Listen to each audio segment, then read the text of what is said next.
Hi hello എല്ലാവർക്കും നമ്മുടെ പുതിയൊരു വീഡിയോയിലേക്ക് സ്വാഗതം. അപ്പം കുറേ നാളുകൾക്ക് ശേഷമാണ് നമ്മളൊരു ലോങ് വീഡിയോ ആയിട്ട് വരുന്നത്. അതും ഞാൻ ഇന്ന് ഒറ്റയ്ക്കേ ഉള്ളൂ. നമ്മളിപ്പം ലോങ് വീഡിയോസൊന്നും അങ്ങനെ ഇടാറില്ല, ഞാൻ അതിന് സമയവും എടുക്കാറില്ല എന്നുള്ളതാണ് സത്യം. അപ്പോൾ ഇപ്പോൾ വന്നത് സത്യം പറഞ്ഞു കഴിഞ്ഞാൽ ഇത് പറയാൻ നല്ല വിഷമമുണ്ട്. അത്രത്തോളം ബുദ്ധിമുട്ടിൽ കൂടി കടന്നു പോയതിന് ശേഷമാണ് ഞാനിപ്പോൾ ഈ വീഡിയോ ചെയ്യാൻ വന്നത്. കാരണം ഈ വീഡിയോ എടുക്കണോ വേണ്ടോ എന്ന് നമ്മൾ ആലോചിക്കാൻ തുടങ്ങിയിട്ട് ഏകദേശം ഒരാഴ്ചയായി. എടുക്കണോ വേണ്ടോ, അല്ലെങ്കിൽ ഇത് എപ്പോൾ എടുക്കണം, പറയണോ എന്നൊക്കെ വിചാരിച്ചു. അപ്പോൾ ലാസ്റ്റ് ഇത് ഓർത്തു പറയാം എന്നോർത്തിട്ടാണ് നമ്മൾ ഈ വീഡിയോ ചെയ്യുന്നത്. നിങ്ങൾക്ക് എല്ലാവർക്കും നമ്മുടെ വീഡിയോ കണ്ട ഒരുമാതിരിപ്പെട്ട എല്ലാവർക്കും അറിയാമായിരിക്കും, ഞാൻ ഒരു ചെറിയ ചെസ്റ്റ് പെയിനും കാര്യങ്ങളും ഒക്കെ ആയിട്ട് കുറേ ഹോസ്പിറ്റലുകളിൽ കൂടി ഓടി നടന്നു. അവസാനം നമ്മളോടൊരു ഡോക്ടർ പറഞ്ഞു എനിക്ക് യൂറിൻ സ്പോട്ട് കാൽഷ്യം ഭയങ്കരമായിട്ട് കുറവായിരുന്നു. സത്യം പറഞ്ഞാൽ എന്തുകൊണ്ടാണത് ചെക്ക് ചെയ്തത് എന്ന് എനിക്കറിയത്തില്ല. അപ്പം ചെക്ക് ചെയ്ത ആൾ പറഞ്ഞു അത് ഭയങ്കര കുറവാണെന്ന്. അപ്പം നമ്മൾ ഒരുപാട് സ്ഥലത്ത് പോയി. അപ്പം യൂറിനുമായി ബന്ധപ്പെട്ട പ്രശ്നമായതുകൊണ്ട് നമ്മളോടൊരു നെഫ്രോളജിയെ കൺസൾട്ട് ചെയ്യാൻ പറഞ്ഞു. നമ്മൾ അവിടുന്ന് നെഫ്രോളജിയും കണ്ടു. നെഫ്രോളജിയെ കൺസൾട്ട് ചെയ്തു. ഞാൻ എവിടെയാണ് സ്ഥലം ഏതാണെന്നൊന്നും പറയുന്നില്ല. അപ്പം ഞങ്ങൾ കണ്ടതിന് ശേഷം നമുക്കോട് ചെയ്ത നമുക്ക് പറ്റിയൊരു മിസ്റ്റേക്ക് എന്താണെന്ന് വെച്ച് കഴിഞ്ഞാൽ, നമ്മൾ ഒരു ടെസ്റ്റും ചെയ്യാതെ നമ്മൾ കുറച്ച് മെഡിസിൻ എടുത്തു.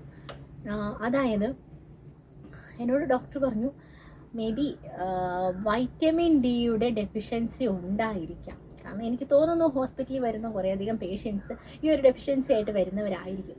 അപ്പോൾ വൈറ്റമിൻ ഡിയുടെ പ്രശ്നമായിരിക്കും നമുക്കുള്ളത്. അപ്പോൾ എന്ത് ചെയ്യാം, നമുക്ക് ഗുളിക തരാം അല്ലെങ്കിൽ ടാബ്ലറ്റ് തരാം. ചെക്ക് ചെയ്യേണ്ട, ഇപ്പോൾ വൈറ്റമിൻ ഡി ഒന്നും ചെക്ക് ചെയ്യേണ്ട, നമുക്ക് മെഡിസിൻ എടുക്കാം. മെഡിസിൻ എടുത്തു എന്ന് വിചാരിച്ചിട്ട് ഇത് കൂടുതലാവാൻ പോകുന്നില്ല, ഒരിക്കലും വൈറ്റമിൻ ഡി കൂടിപ്പോവില്ല. അപ്പോൾ എന്തായാലും നമുക്ക് മെഡിസിൻ എടുക്കാം എന്ന് പറഞ്ഞു. എനിക്കൊരു 2 വീക്സ് കഴിക്കാനുള്ള മെഡിസിൻ എനിക്ക് തന്നു. അപ്പം അതും ഞാൻ കഴിച്ചു. അപ്പോഴും ഞാൻ വൈറ്റമിൻ ഡി ചെക്ക് ചെയ്യുന്നില്ല. വൈറ്റമിൻ ഡി ചെക്ക് ചെയ്യുക എന്ന് പറഞ്ഞു കഴിഞ്ഞാൽ ഇത്തിരി പൈസ ആവുന്നൊരു ടെസ്റ്റാണല്ലോ. അപ്പോൾ നമ്മളും അത് ചെക്ക് ചെയ്തില്ല, നമ്മളോടൊട്ട് ചെക്ക് ചെയ്യാൻ ഡോക്ടർ പറഞ്ഞതുമില്ല. അപ്പം അത് ഞാൻ കഴിച്ചതിന് ശേഷവും എനിക്ക് ഭയങ്കര ചെസ്റ്റ് പെയിൻ്റെ ഇഷ്യൂ കുറഞ്ഞിട്ട് ഭയങ്കര കാലുവേദന, ബാക്ക് പെയിൻ, അങ്ങനത്തെ കുറേ സംഭവങ്ങൾ വന്നു. ഇത് എത്രത്തോളം സീരിയസ് ആയിട്ടുള്ള കാര്യമാണെന്നൊന്നും എനിക്കറിയത്തില്ല ഇപ്പോഴത്തെ സാഹചര്യം അനുസരിച്ച്. അപ്പം അങ്ങനത്തെ കുറേ കാര്യങ്ങൾ വന്നു. കാല് വേദന എന്നൊക്കെ പറഞ്ഞു കഴിഞ്ഞാൽ ഞാൻ കരഞ്ഞാണ് രാത്രി കിടന്ന് ഉറങ്ങുന്നത്. അതുപോലെ പെയിനാണ് എനിക്ക്. അച്ഛൻ ഇരുന്ന് തിരുമ്മി തരും ഞാൻ ഉറങ്ങുന്നതിനെ വരെ. അപ്പം അങ്ങനെയാണ് കടന്നു പോയിക്കൊണ്ടിരുന്നത് കുറേ നാളുകളായിട്ട്. അപ്പോൾ ഇതിൻ്റെ കാരണം എന്താണ് എന്ന് അറിയില്ല. എനിക്ക് ദേഹത്തൊക്കെ ഭയങ്കര ചൂടാണ്. അപ്പോൾ നമ്മൾ യൂറിക് ആസിഡ് വല്ലതും കൂടി പോയിട്ടുണ്ടാവും. അപ്പം നമുക്ക് തോന്നുന്ന ഒരു കോമൺ ആയിട്ടുള്ള കുറച്ച് കാര്യങ്ങളുണ്ടല്ലോ, അപ്പോൾ അതായിരിക്കും ഇനിയെന്ന് വിചാരിച്ചു. പിന്നെ ഞാനിങ്ങനെ നമ്മുടെ യൂട്യൂബിൽ തന്നെ ഒരു വീഡിയോ ഒരാൾ വീട് ചെയ്തിരിക്കുന്നുണ്ട്. ആൾക്ക് ഭയങ്കര ബാക്ക് പെയിനും ഒക്കെ ആയിരുന്നു. അപ്പോൾ എന്താണ് സംഭവം എന്ന് അറിയത്തില്ലാത്തത് കൊണ്ട് അവർ പോയി ടെസ്റ്റ് ചെയ്തപ്പോൾ അവർക്ക് യൂറിനറി ഇൻഫെക്ഷൻ ആണെന്ന് വന്നു. അപ്പോൾ ഞാൻ ചിന്തിച്ചു ശരിയാണല്ലോ, എനിക്ക് കുഞ്ഞിനെ പ്രഗ്നൻ്റ് ആയിട്ടിരുന്ന സമയത്ത് എനിക്കിതുപോലെ ഭയങ്കര ബാക്ക് പെയിൻ ആയിരുന്നു, ഭയങ്കര ബാക്ക് പെയിൻ. അപ്പോൾ അന്നേരം പോയി ചെക്ക് ചെയ്തപ്പോൾ എനിക്കിതുപോലെ യൂറിൻ ഇൻഫെക്ഷൻ ഭയങ്കരമായിട്ട് കൂടുതലുണ്ടായിരുന്നു. അപ്പം ഞാൻ ഓർത്തു എനിക്കതായിരിക്കുമോ, ഇനി അതിൻ്റെ പ്രശ്നം വല്ലതും ആയിരിക്കുമോ എന്ന് വിചാരിച്ചിട്ട് നമ്മൾ യൂറിക് ആസിഡും ഈ യൂറിൻ ഇൻഫെക്ഷൻ ഉണ്ടോ എന്നുള്ള ടെസ്റ്റ് നമ്മൾ ചെക്ക് ചെയ്ത് കഴിഞ്ഞപ്പോൾ യൂറിക് ആസിഡൊക്കെ എനിക്ക് നോർമലായിരുന്നു. യൂറിൻ ഇൻഫെക്ഷൻ എനിക്ക് ലൈറ്റായിട്ടുണ്ട്. അപ്പോൾ ഈ ഒരു റിപ്പോർട്ടുമായിട്ട് നമ്മൾ സഹിക്കാൻ പറ്റണില്ല എനിക്ക്. അപ്പോൾ നമ്മൾ അടുത്ത ഡോക്ടറെ കാണാൻ പോവാം. അടുത്ത ഡോക്ടറെ നമ്മൾ കണ്ടു. അവിടുന്ന് അവരും എന്നോട് പറഞ്ഞു ഇതും വൈറ്റമിൻ ഡിയുടെ കുറവായിരിക്കും എന്നാണ് തോന്നുന്നത് എന്ന് പറഞ്ഞിട്ട് എനിക്ക് വീണ്ടും വൈറ്റമിൻ ഡിയുടെ മെഡിസിൻ തരുവാണ്. അപ്പോഴും എനിക്ക് ചെക്ക് ചെയ്ത് നോക്കുന്നില്ല വൈറ്റമിൻ എത്രയുണ്ടെന്നോ ഒന്നും ചെക്ക് ചെയ്ത് നോക്കുന്നില്ല. വേറെ കുറേ ടെസ്റ്റുകൾ നേരത്തെയൊക്കെ ചെയ്തിട്ടുണ്ട്. അത് തൈറോയിഡ് പോലെയുള്ള കാര്യങ്ങളൊക്കെ ചെയ്തിട്ടുണ്ടായിരുന്നു. കൊളസ്ട്രോള് ഒക്കെ എനിക്ക് നോർമലായിരുന്നു. അപ്പോൾ അന്നേരം എനിക്ക് ഈ കാൽഷ്യം മാത്രമേ കുറവുണ്ടായിരുന്നുള്ളൂ. വൈറ്റമിൻ ഡി ഒരു പ്രാവശ്യം പോലും ചെക്ക് ചെയ്തിട്ടില്ല. അപ്പോൾ ഞാൻ ഈ റിപ്പോർട്ടുമായിട്ട് ഫിസിഷ്യനെ കാണാൻ ചെല്ലുമ്പോൾ ഞാൻ പറഞ്ഞു യൂറിക് ആസിഡ് ആണോ എന്ന് എനിക്ക് സംശയമായിട്ട് ഞങ്ങൾ യൂറിക് ആസിഡ് ടെസ്റ്റ് ചെയ്തു. പക്ഷേ അത് നോർമലാണ്. റിപ്പോർട്ട് കാണിച്ചു കൊടുത്തു. പക്ഷേ എനിക്ക് ലൈറ്റായിട്ട് യൂറിൻ ഇൻഫെക്ഷൻ ഉണ്ട്, ലൈറ്റായിട്ടേ ഉള്ളൂ. അതായത് പസ് അങ്ങനത്തെ കാര്യങ്ങളൊക്കെ എനിക്ക് 5 അങ്ങനെയൊക്കെ ഉള്ളൂ എന്ന് പറഞ്ഞു. അപ്പോഴത്തേക്കും അവിടുന്ന് വീണ്ടും എനിക്ക് വൈറ്റമിൻ ഡി മെഡിസിൻ തരികയാണ്. എന്നിട്ട് എന്നോട് 2 വീക്സ് കഴിഞ്ഞിട്ട് വൈറ്റമിൻ ഡി ചെക്ക് ചെയ്തിട്ട് ചെല്ലാൻ പറഞ്ഞു. അപ്പോൾ 2 വീക്സിലേക്കുള്ള മരുന്ന് എനിക്ക് തന്നു. ആദ്യം തന്ന ഡോക്ടർ തന്ന മരുന്നും ഞാൻ കഴിച്ചു. അപ്പം മൊത്തത്തിൽ വൈറ്റമിൻ ഡിയുടെ ഗുളിക ഞാൻ അത്യാവശ്യം നല്ല രീതിക്ക് കഴിച്ചു. കാരണം ഞാനും ചിന്തിച്ചു ഞാൻ അധികം വെയിലൊന്നും കൊള്ളുന്നില്ലല്ലോ, അപ്പം വൈറ്റമിൻ ഡി കൂടാൻ നമ്മളെന്താ ചെയ്യുക, നമ്മൾ നല്ല രീതിക്ക് വെയിൽ കൊള്ളും. അപ്പോൾ ഞാൻ ഓരോ പ്രാവശ്യം പുറത്തിറങ്ങുമ്പോഴും അല്ലെങ്കിൽ വീട്ടിലിരുന്ന് എന്തെങ്കിലും ഫ്രീ ആയിട്ടിരിക്കുന്ന സമയത്തൊക്കെ ഞാൻ നല്ല രീതിക്ക് വെയിൽ കൊള്ളും. കാരണം ഇത് വലിയൊരു ട്രീറ്റ്മെൻറ്റിലേക്ക് പോകുന്നതിന് മുമ്പ് നമുക്കിത് റെഡിയാക്കി എടുക്കുക എന്നുള്ളതായിരുന്നു എൻ്റെ ലക്ഷ്യം. അപ്പോൾ അതുകൊണ്ട് തന്നെ സത്യം പറഞ്ഞാൽ ഞാൻ നല്ല കട്ട വെയിൽ, അതായത് ഇവിടുന്ന് ഞാൻ ടൗണിലേക്ക് നടന്ന് പോകും, അത് ഉച്ച സമയത്ത് പോകും, അതുപോലെ വെയിൽ കൊള്ളും. നമ്മൾ കേട്ടിരിക്കുന്നത് അങ്ങനെയുള്ള വൈറ്റമിൻ ഡി കുറയും, നമ്മൾ നല്ലൊരു വെയിലൊക്കെ കൊള്ളുക, നന്നായിട്ട് സൺലൈറ്റ് അടിക്കുക, അതാണ് മെയിനായിട്ടുള്ളത്. നേരത്തെ മുതൽ ഡോക്ടേഴ്സൊക്കെ പറയണ ഒരു സംഭവം. അപ്പം ഞാൻ അത് നല്ല രീതിക്ക് കൊള്ളുന്നുണ്ടായിരുന്നു. അപ്പോൾ ഞാൻ അങ്ങനെ എനിക്ക് അവിടുന്ന് 2 ആഴ്ചത്തേക്കുള്ള മെഡിസിൻ തന്നു, വൈറ്റമിൻ ഡെഫിഷ്യൻസിക്കുള്ള മെഡിസിൻ എനിക്ക് തന്നു. അത് ഞാൻ കഴിച്ചുകൊണ്ടിരിക്കുകയാണ്. ഏകദേശം 1 വീക്ക്, ഒരു 10 ദിവസം മേളിൽ ഞാൻ കഴിക്കുമ്പോഴും എനിക്ക് വേദന എന്ന് പറഞ്ഞു കഴിഞ്ഞാൽ വേദന കൂടുന്നതല്ലാതെ എൻ്റെ നട്ടലൊക്കെ ഇങ്ങനെ പൊളന്നു പോകണ പോലത്തെ വേദനയുണ്ട്. അതുപോലെ തന്നെ കാലിന് നീരോ കാര്യങ്ങളൊന്നുമില്ല, ഞരമ്പൊക്കെ ഇങ്ങനെ പടച്ചിട്ട് ഭയങ്കര പേര്. പ്രത്യേകിച്ചൊരു വൈകുന്നേരമൊക്കെ ആകുമ്പോൾ നമ്മൾ കുറച്ചേറെ സമയം നിന്ന് ജോലി ചെയ്യുക, അങ്ങനെയൊക്കെ ചെയ്ത് കഴിയുമ്പോഴത്തേക്കും എനിക്ക് സഹിക്കാൻ പറ്റാത്ത വേദന. എനിക്കത് എത്രത്തോളം പറഞ്ഞ് മനസ്സിലാക്കാൻ നടത്തില്ല. അത് മാത്രമല്ല, എൻ്റെ ഓരോ ബോൺസിനും എല്ലാം എനിക്ക് വേദന. രാവിലെയൊക്കെ എഴുന്നേൽക്കുമ്പോൾ നമ്മളൊരു ഉറക്കമൊക്കെ കഴിഞ്ഞിട്ടൊന്ന് എഴുന്നേൽക്കുമ്പോഴത്തേക്കും എനിക്ക് എണീക്കാൻ പറ്റത്തില്ല, അതുപോലെ എനിക്ക് പെയിനാണ്. അങ്ങനെ എനിക്ക് സഹിക്കാൻ പറ്റാഞ്ഞിട്ട് ഡോക്ടർ 2 ആഴ്ച പറഞ്ഞു. പക്ഷേ 2 ആഴ്ച വെയിറ്റ് ചെയ്യാൻ പറ്റാഞ്ഞിട്ട് ഒരു 10 ദിവസത്തോളം ഞാൻ ഗുളിക കഴിച്ചിട്ട് ഞാൻ വീണ്ടും പോയി ചെക്ക് ചെയ്തു. ഞാൻ വൈറ്റമിൻ ഡി അത് അതിനിടയിൽ നമ്മളൊരു അപ്പം കുറയുന്നില്ലാത്തത് കൊണ്ട് തന്നെ നമ്മൾ ഒരു ആയുർവേദം എന്തെങ്കിലും പരീക്ഷിച്ച് നോക്കിയാലോ എന്ന് വിചാരിച്ച് നമുക്ക് പരിചയമുള്ള ഒരു ഡോക്ടറെ നമ്മൾ വിളിക്കുകയാണ്. അപ്പോൾ ഡോക്ടർ പറഞ്ഞു 2 കാലിലും വേദനയുണ്ടോ എന്തെങ്കിലും ചോദിച്ചതിന് ശേഷം ഡോക്ടർ പറഞ്ഞു യൂറിൻ ഇൻഫെക്ഷൻ ഉണ്ടോ എന്നൊന്ന് നോക്കുമോ, മേ ബി യൂറിൻ ഇൻഫെക്ഷൻ കൂടിക്കഴിഞ്ഞാൽ ഇതുപോലെ വരാം എന്ന് പറഞ്ഞു. അപ്പോൾ നമ്മൾ നേരത്തെ ഒന്ന് ചെക്ക് ചെയ്തിട്ടുണ്ടായിരുന്നല്ലോ, അപ്പോൾ അതിൽ ലൈറ്റായിട്ടുണ്ടായിരുന്നുള്ളൂ. അപ്പോൾ അത് സ്റ്റാർട്ടിങ് ലൈറ്റായിട്ടുണ്ടായിരുന്നുള്ളൂ. അപ്പം എന്നിട്ട് യൂറിൻ ഇൻഫെക്ഷൻ ആണെന്നുണ്ടെങ്കിൽ ഡോക്ടറുടെ അടുത്ത് പോയി ഹോസ്പിറ്റലിൽ തന്നെ പോയി നിങ്ങൾ മെഡിസിൻ എടുക്കണം, ആൻറ്റിബയോട്ടിക് എടുക്കണം. ഇനി അതല്ല, അത് നോർമലാണെന്നുണ്ടെങ്കിൽ ഇങ്ങോട്ട് പോരെ എന്ന് പറഞ്ഞു. അപ്പം നമ്മൾ വിചാരിച്ചു ഓക്കെ, ടെസ്റ്റ് ചെയ്തിട്ട് നമുക്ക് പോകാം. നമ്മളൊന്നും കൂടെ, അതായത് ഈ 10 ഡേയ്സ് ഞാൻ മരുന്ന് കഴിച്ചിട്ട് ഞാൻ വീണ്ടും പോയി യൂറിൻ ഇൻഫെക്ഷൻ നോക്കാൻ വേണ്ടി പോവാണ്. യൂറിൻ ഇൻഫെക്ഷൻ നോക്കുമ്പോൾ എനിക്ക് അതായത് 5.5 to 7 ഒക്കെ ഉണ്ടായിരുന്ന സംഭവങ്ങൾ എനിക്ക് 60-50, അതായത് 50 to 60, 100 അങ്ങനത്തെ സംതിങ് ഒക്കെ ആയിപ്പോയി. അതായത് യൂറിൻ ഇൻഫെക്ഷൻ്റെ എക്സ്ട്രീം ലെവലിലേക്ക് എത്തി കാര്യങ്ങൾ. ഞാൻ ആദ്യം പോയ ഹോസ്പിറ്റലിൽ ഞാൻ പറഞ്ഞിട്ടുണ്ടായിരുന്നു എനിക്ക് ലൈറ്റായിട്ടുള്ള യൂറിൻ ഇൻഫെക്ഷൻ ഉണ്ട്, പക്ഷേ അതാരും മൈൻഡ് ആക്കിയില്ല. അതുപോലെ തന്നെ ഈ കൂടത്തിൽ തന്നെ ഞാൻ വൈറ്റമിൻ ഡിയും ചെക്ക് ചെയ്തു. വൈറ്റമിൻ ഡിയുടെ റിപ്പോർട്ട് വരാനായിട്ട് നെക്സ്റ്റ് ഡേ ആണ് വൈറ്റമിൻ ഡിയുടെ റിപ്പോർട്ട് വരുന്നത്. അപ്പോൾ യൂറിൻ ഇൻഫെക്ഷൻ ഉണ്ടെന്ന് പറഞ്ഞിട്ട് അതാരും മൈൻഡ് ആക്കിയില്ല. ഒപ്പം വൈറ്റമിൻ ഡി ചെക്ക് ചെയ്യാനും ആരും കൂട്ടാക്കിയില്ല. പകരം എന്താ ചെയ്തത്, വൈറ്റമിൻ ഡിയുടെ മെഡിസിൻ എനിക്ക് തന്നുകൊണ്ടേയിരുന്നു. ഞാനും എൻ്റെ ഭാഗത്തുനിന്ന് ഞാൻ മരുന്ന് കഴിക്കുന്നതിനോടൊപ്പം വെയിൽ കൊള്ളുക, വൈറ്റമിൻ ഡി കൂട്ടാൻ പറ്റുന്ന തരത്തിലുള്ള ഫുഡ് കഴിക്കുക, അങ്ങനത്തെ സാധനങ്ങളൊക്കെ ഞാനും ചെയ്തു. എന്താ സംഭവിച്ചതെന്ന് ചോദിച്ചു കഴിഞ്ഞാൽ, വൈറ്റമിൻ ഡി ചെക്ക് ചെയ്ത് കഴിഞ്ഞ് നമുക്ക് റിപ്പോർട്ട് നെക്സ്റ്റ് ഡേ വരുമ്പോൾ തലേദിവസം ചെയ്ത യൂറിൻ ഇൻഫെക്ഷൻ്റെ ടെസ്റ്റ് വന്നപ്പോൾ എനിക്ക് ഭയങ്കരമായിട്ട് യൂറിൻ ഇൻഫെക്ഷൻ ഉണ്ട്. അപ്പോൾ സമയം 6 മണി കഴിഞ്ഞ് നമുക്ക് ഹോസ്പിറ്റലിൽ പോകാൻ ഫിസിഷ്യനൊന്നും അവൈലബിൾ അല്ല. അപ്പോൾ നെക്സ്റ്റ് ഡേ പോകാമെന്ന് വിചാരിച്ചു. എന്തായാലും അന്നേരത്തേനും വൈറ്റമിൻ ഡിയുടെ റിപ്പോർട്ടും കൂടെ വരുമല്ലോ എന്ന് വിചാരിച്ചിട്ട് നമ്മൾ വെയിറ്റ് ചെയ്തു. വൈറ്റമിൻ ഡിയുടെ റിപ്പോർട്ട് വന്നപ്പോൾ വൈറ്റമിൻ ഡി എനിക്ക് കൂടിപ്പോയി. എനിക്കറിയില്ല നേരത്തെ വൈറ്റമിൻ ഡി എനിക്ക് എത്രത്തോളം ഉണ്ടായിരുന്നു, എനിക്ക് കൂടുതലായിരുന്നോ, അതോ ഇനി എല്ലാവരും കൂടി തന്ന മരുന്ന് കഴിച്ച് വൈറ്റമിൻ ഡി കൂടിപ്പോയതാണോ. വൈറ്റമിൻ ഡി കൂടുതലായി കഴിഞ്ഞാൽ ടോക്സിസിറ്റി, അതായത് അത് വേറെ പ്രോബ്ലമാണ്. അത് കൂടിയ സാധനം നമുക്ക് കുറച്ച് കൊണ്ടുവരാമെന്ന് പറഞ്ഞാൽ ഇച്ചിരി ബുദ്ധിമുട്ടാണ്. അത് നമ്മൾ ഭക്ഷണങ്ങളൊക്കെ ഭയങ്കരമായിട്ട് അവോയ്ഡ് ചെയ്യുക, അങ്ങനത്തെ ഒരുപാട് പ്രശ്നങ്ങളുണ്ടല്ലോ. ഇത് ഞാൻ പറയുന്നത് എൻ്റെ ചെറിയ അറിവിൽ വെച്ചിട്ടാണ് പറയുന്നത്. ഞാൻ ഭയങ്കര മെഡിക്കൽ പരമായിട്ടുള്ള കാര്യങ്ങളൊന്നും എനിക്കറിയില്ല, എൻ്റെ എക്സ്പീരിയൻസ് ആണ് കേട്ടോ ഞാൻ പറയുന്നത്. അപ്പോൾ ഇത് കൂടിപ്പോയി, നമ്മൾ ആരോടാ പറയുക? അല്ലെങ്കിൽ ഇത് ചെക്ക് ചെയ്യാണ്ട് നമുക്ക് മരുന്ന് തന്ന് നമുക്ക് അവരോട് പോയി ചോദിച്ചു കഴിഞ്ഞാൽ അവരെന്താ പറയുക, അവർ കൈ മലർത്തി കാണിക്കും. പിന്നെ ഞാൻ നമുക്ക് വൈറ്റമിൻ ഡി മെഡിസിൻ തന്ന വൈറ്റമിൻ നമ്മളോട് ചെക്ക് ചെയ്യണമെന്ന് പറഞ്ഞ അതേ ഡോക്ടറുടെ അടുത്ത് ഞാൻ വീണ്ടും ചെന്നിട്ട് ഞാൻ റിപ്പോർട്ട് കാണിക്കുമ്പോൾ അവരെന്നോട് പറഞ്ഞു വൈറ്റമിൻ ഡി കുഴപ്പമില്ല എന്ന് പറഞ്ഞു. ഞാൻ ചോദിച്ചു ഡോക്ടറെ അത് കൂടുതലല്ലേ? അതിച്ചിരി കൂടിപ്പോയി, അത് പക്ഷേ നിങ്ങൾ ചെക്ക് ചെയ്ത ലാബിൻ്റെ പ്രശ്നമായിരിക്കും എന്ന് പറഞ്ഞു. ഇങ്ങനെയാണ് എന്നോട് പറഞ്ഞത്, നിങ്ങൾ ചെക്ക് ചെയ്ത ലാബിൻ്റെ പ്രശ്നമായിരിക്കും അതെന്ന് പറഞ്ഞു. ഞാൻ എന്താ തിരിച്ച് പറയണ്ടേ? അത് കുഴപ്പമില്ല എന്നാണ് അവരെന്നോട് ഇങ്ങോട്ട് പറഞ്ഞത്. അവരുടെ ഭാഗത്തുനിന്ന് വന്ന മിസ്റ്റേക്കാണത്. കാരണം ഒരു ടെസ്റ്റും ചെയ്യാതെ ഇപ്പം എനിക്ക് നമുക്ക് ഇപ്പം ഞാൻ നമ്മളെന്താ വിചാരിക്കണം, അത്ര പൈസ ആവില്ല. പക്ഷെ നമുക്കൊരു മെഡിസിൻ തരുന്നതിന് മുമ്പ്, ഞാൻ പഠിച്ച ഒരു കാര്യം ഞാൻ പറയാം, നമുക്കൊരു മെഡിസിൻ തരുന്നതിന് മുൻപ് അത് നമുക്ക് ആ മെഡിസിൻ കഴിക്കേണ്ടതായിട്ടുള്ള പ്രശ്നം ഉണ്ടോ, നമ്മുടെ ശരീരത്തിൽ അതിനുള്ള പ്രശ്നമുണ്ടോ, വൈറ്റമിൻ ഡി, കാൽഷ്യം എന്തോ ആയിക്കോട്ടെ, അപ്പോൾ അത് നമ്മൾ കഴിക്കുമ്പോൾ അതിന് ഡെഫിഷ്യൻസി നമുക്കുണ്ടോ, അത് നമുക്ക് കൂടുതലാണോ കുറവാണോ എന്ന് അറിഞ്ഞതിന് ശേഷം മാത്രം കഴിക്കാൻ ആണ് നമ്മൾ ശ്രദ്ധിക്കേണ്ടത്. അല്ലെങ്കിൽ അങ്ങനെയേ നമുക്ക് തരാൻ പാടുള്ളൂ. ഞങ്ങളോട് ചെയ്തത് ഇന്നും ഇപ്പോൾ അത് കഴിഞ്ഞിട്ട് ഇപ്പോൾ ഏകദേശം 2 വീക്സായി. 2 വീക്സിന് ശേഷം നമ്മൾ ആ ഡോക്ടറെയും സ്കിപ്പ് ചെയ്തു. നമ്മളെ എല്ലാം ഇതാക്കിയിട്ട് നമ്മൾ നെക്സ്റ്റ് ഹോസ്പിറ്റലിലേക്ക് പോയി. അതായത് യൂറിൻ ഇൻഫെക്ഷൻ്റെ റിപ്പോർട്ടുമായിട്ട് നമ്മൾ നെക്സ്റ്റ് ഹോസ്പിറ്റലിലേക്ക് പോകണം. അപ്പം അവരെന്നോട് വൈറ്റമിൻ ഡി കൂടിപ്പോയത് ലാബിൻ്റെ പ്രശ്നമാണ് എന്ന് പറഞ്ഞ സ്ഥിതിക്ക് പിന്നെ പറഞ്ഞു വേദന മാറാത്തത് ആർത്രൈറ്റീസ് പോലത്തെ എന്തെങ്കിലും പ്രശ്നമായിരിക്കും എന്ന് തോന്നുന്നു. ഞാൻ ടെസ്റ്റ് ചെയ്തിട്ട് വേറെ ഒന്നും എനിക്ക് കാണാനില്ലെന്ന്. നമ്മൾ വേറെ ഹോസ്പിറ്റലിൽ പോയി വേറെ ഡോക്ടറെ കണ്ടു.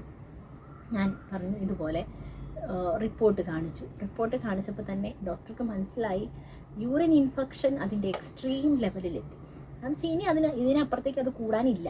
അതെൻ്റെ യൂറിനറി ബ്ലാഡറിനെ തന്നെ എഫക്റ്റ് ചെയ്തിട്ടുണ്ട്, ഇൻഫെക്ഷൻ ആയിട്ടുണ്ട്.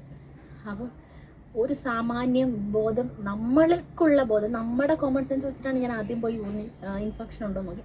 ആ ഒരു കോമൺ സെൻസ് പോലും ഇത്രയും വിദ്യാഭ്യാസവും വിവരമുള്ളവർ കാണിക്കുന്നില്ല എന്ന് പറയുമ്പോൾ നമ്മൾ എവിടെയാണ് പോകുക, അല്ലെങ്കിൽ അവരുടെ അടുത്താ പറയുക, എനിക്കറിയില്ല.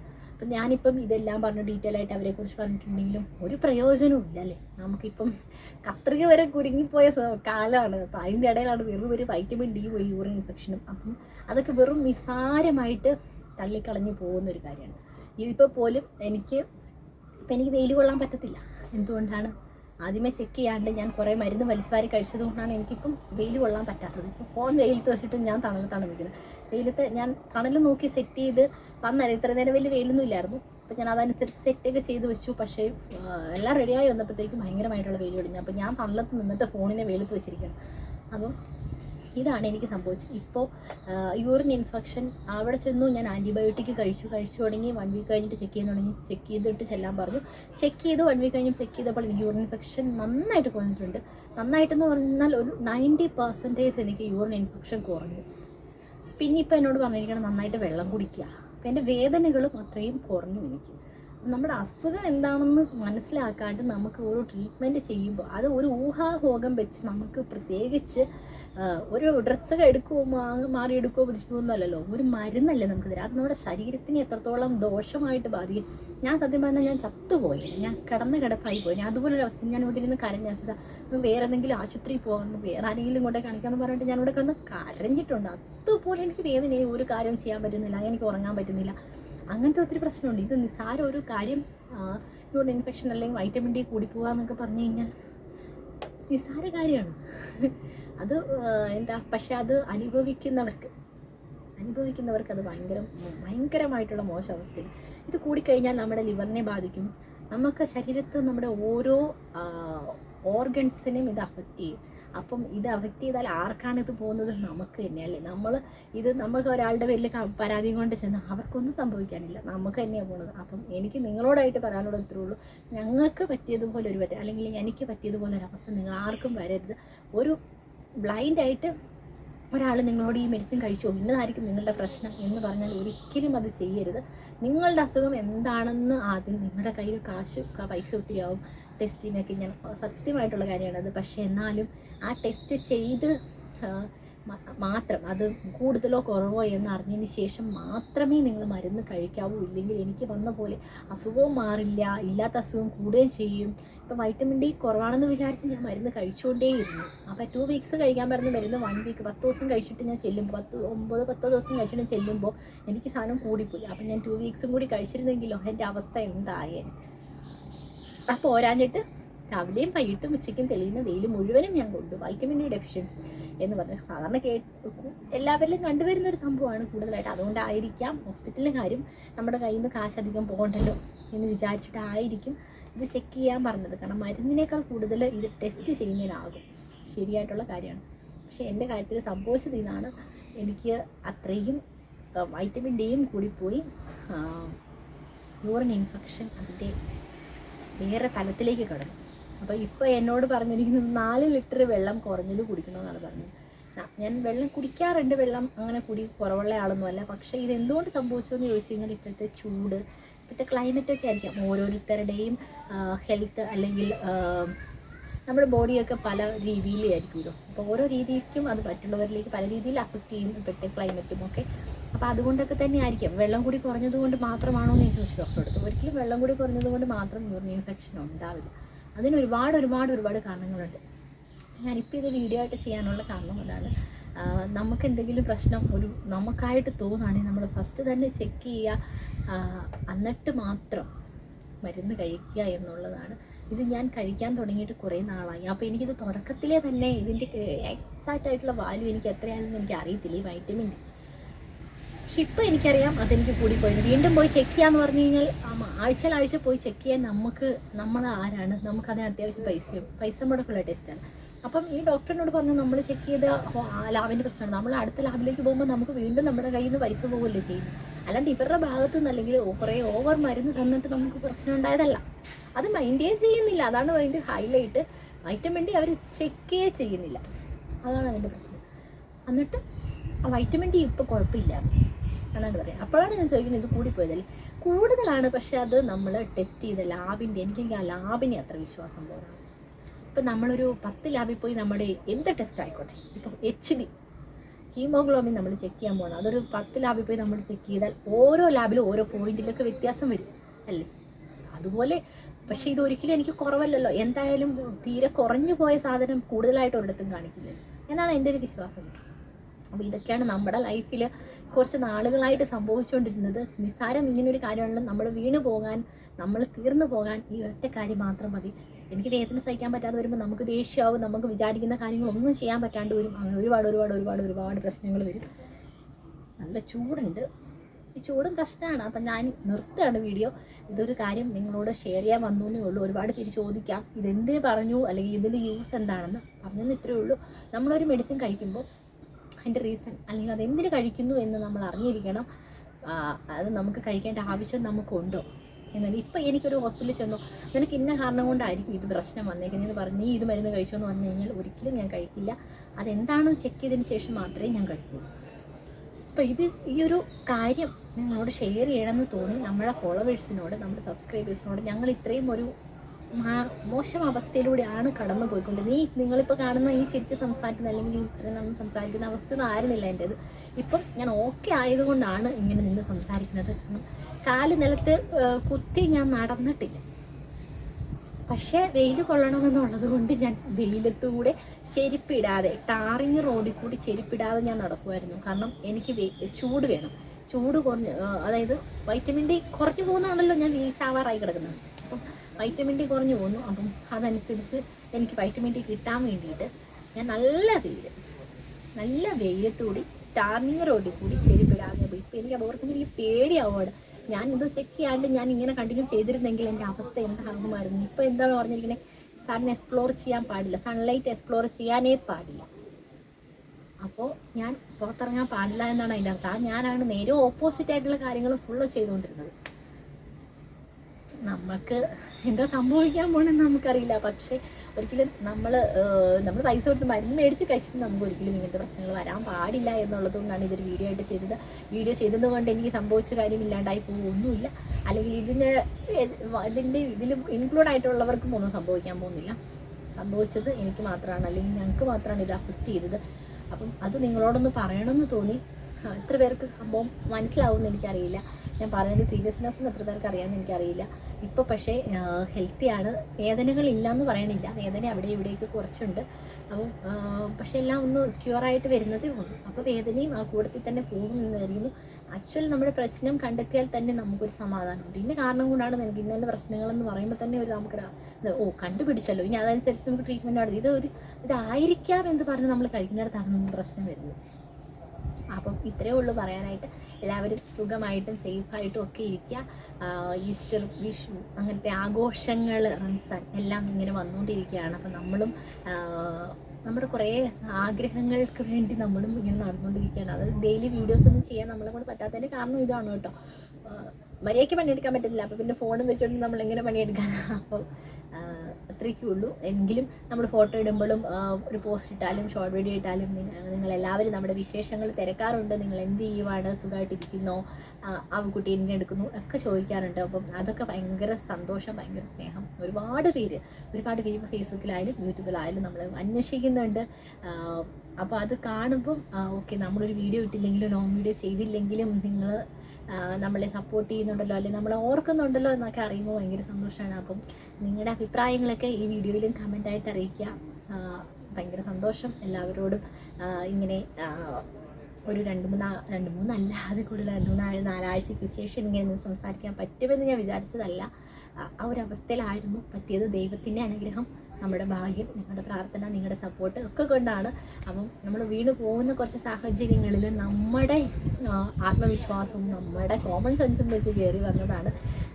ഇതായിട്ട് പറയല്ല, പക്ഷേ ചില സ്ഥലത്ത് എന്താ പറയുക, എല്ലാവർക്കും പറ്റില്ലല്ലോ. ഇപ്പം ഇച്ചിരി പ്രായമുള്ളവർക്കൊക്കെ ആണെങ്കിൽ ഇപ്പോൾ ഇവർ തരുന്നതല്ലേ നമുക്ക് കഴിക്കാൻ പറ്റുള്ളൂ, അവരതൊക്കെ കഴിച്ചിട്ട് നിൽക്കും.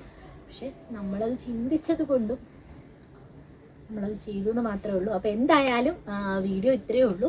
എല്ലാവരും സപ്പോർട്ട് ചെയ്യുക, അഭിപ്രായങ്ങളൊക്കെ അറിയിക്കുക. അടുത്ത വീഡിയോയിൽ അച്ചാച്ചനെയും മാമക്കുട്ടിനെയും ഒക്കെ ആയിട്ട് നമ്മൾ വരുന്നതായിരിക്കും. എന്തായാലും വല്ലപ്പോഴും ഒക്കെ വീഡിയോ ഇടാനായിട്ട് ഞങ്ങൾ ശ്രമിക്കുന്നതാണ്. നമ്മുടെ അതായത് ചളി വീഡിയോസാണ്, വീഡിയോയിൽ പ്രത്യേകിച്ച് കാര്യങ്ങളൊന്നുമില്ല. എങ്കിലും നിങ്ങളുടെ കമൻസിനും നിങ്ങളുടെ ഒരു ഇതിന് വേണ്ടിയിട്ട് നിങ്ങൾ കാണുമ്പോൾ ഞാൻ കണ്ടാകുന്ന സന്തോഷം, അപ്പോൾ അതിന് വേണ്ടിയിട്ടാണ് നമ്മൾ വീഡിയോ ചെയ്യുന്നത് കേട്ടോ. അല്ലാതെ ഇപ്പോൾ ഈ വീഡിയോ പോലും ഞാൻ റീച്ച് ഉദ്ദേശിച്ചോ അല്ലെങ്കിൽ കണ്ടന്റ് ഉദ്ദേശിച്ചോ ചെയ്തതല്ല. ഇത് വെച്ചിട്ട് ഒരാൾക്കെങ്കിലും ഉപകാരമാവുന്നില്ലേ, നമുക്ക് എന്താണ് ശരിക്കും നമ്മുടെ ലൈഫിൽ സംഭവിച്ചത് എന്നൊക്കെ അറിയാനായിട്ട്. അപ്പം അതുകൊണ്ട് മാത്രം ചെയ്തതാണ്. അപ്പോൾ എല്ലാവർക്കും ടാറ്റാ, ബൈ.